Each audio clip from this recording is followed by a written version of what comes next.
Guys, Jimmy Hack here on the job again. Today we're doing a transmission oil change. It's a 62 TE on a Chrysler Voyager.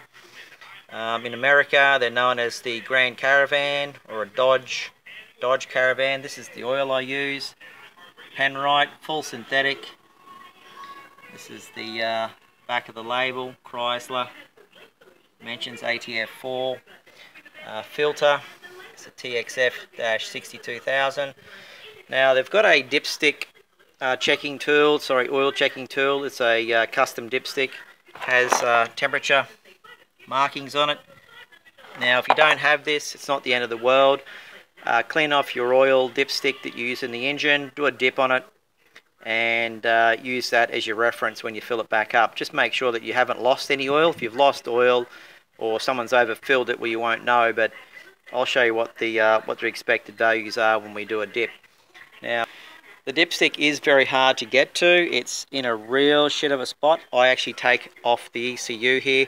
I'll remove that. There's a 13mm down there, 13mm and a 10mm just under here. So I'll take the ECU out and we can get to that the filler plug a lot easier. Stand by. Okay guys, so I've released the ECU. You may now be able to see it when I lift it up where the oil, you can see it roughly the center of the picture there. I'm going to just take the bung out and do a quick dip on the using the oil dipstick and then the proper dipstick to see what the readings are. Alright guys, so I've cleaned off this oil dipstick first. The rough level is about there, and on this dipstick the reading we've got is around about the 50-degree mark. So that's your reference point roughly. You know, if you don't have the right dipstick, you know you're roughly about 2 inches off the bottom of the dipstick, and I've had this running for about 5 minutes. Alright, let's pull the pan off and have a look. Alright guys, so we're doing the drain here at the moment. I've just got to get this sump off. I actually did pick up a brand new sump with an oil drain to try and avoid this bullshit that happens. It's really hard to collect all the oil in one place when you're working in your backyard. Anyway, I'll show you that new pan. Alright guys, so here's the new sump, complete with drain plug, which is brilliant. Nice sturdy construction. Got this from Amazon, about 40-50 bucks or something. Filler plug, sorry, drain plug. It's pretty much the same shape. I'll make sure it all lines up. Comes with a rubber gasket too, or Neo. So I changed the oil in this about a month ago. The first time. It's done 100,000 Ks, and I wanted to do another back-to-back drain to see how much more debris was still in the oil, because you don't always get all the transmission fluid out. So there's the magnet. Look at that, it's still coked up with a lot of material. Absolutely chockers full of shit still. So yeah, I'm glad I'm changing this again. I might have to do this in another 5,000 to 10,000 Ks just to make sure it's fully out of the system.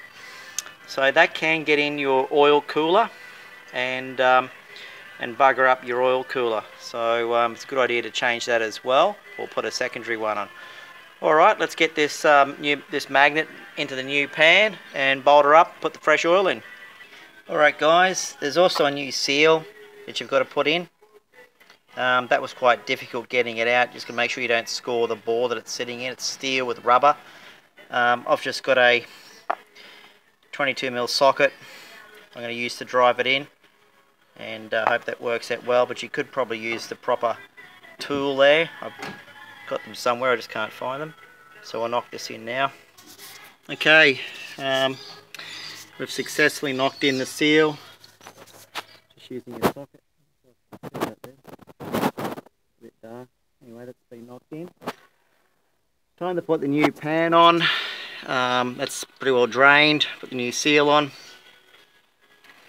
As you can see, even though I changed the oil about, you know, a month, 5,000 Ks ago, it's still got a bit of a brown tinge. So definitely I'd recommend a full flush to get the old oil out, or just drain it after a month or so and just redo it until it's nice and clean. Now that I've got the new sump with it, with a drain plug, it's going to make it a lot easier.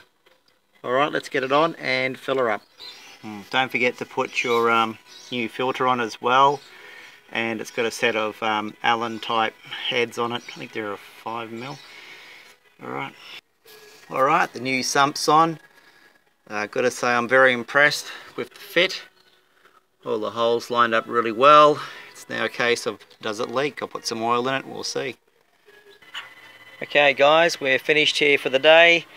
I've put 5.5 litres into it, and I've taken it for a run around the block, got it up to operating temperature, and I've done a dip reading on it, and I've checked it in 2 different positions. So I've checked it in neutral, running, engine running, and I've checked it engine stopped, and the readings that I've got are in neutral, engine running 30, and in stopped 50. So that's the difference. I don't know exactly whether you're supposed to measure it in the what gear it's supposed to be in, if it's supposed to be in park running or just stationary, you know, in the stop position, but there's not a lot of information on it. Chrysler recommend that you don't even change the oil in these things, so I've always checked transmissions while the engine was running and in park.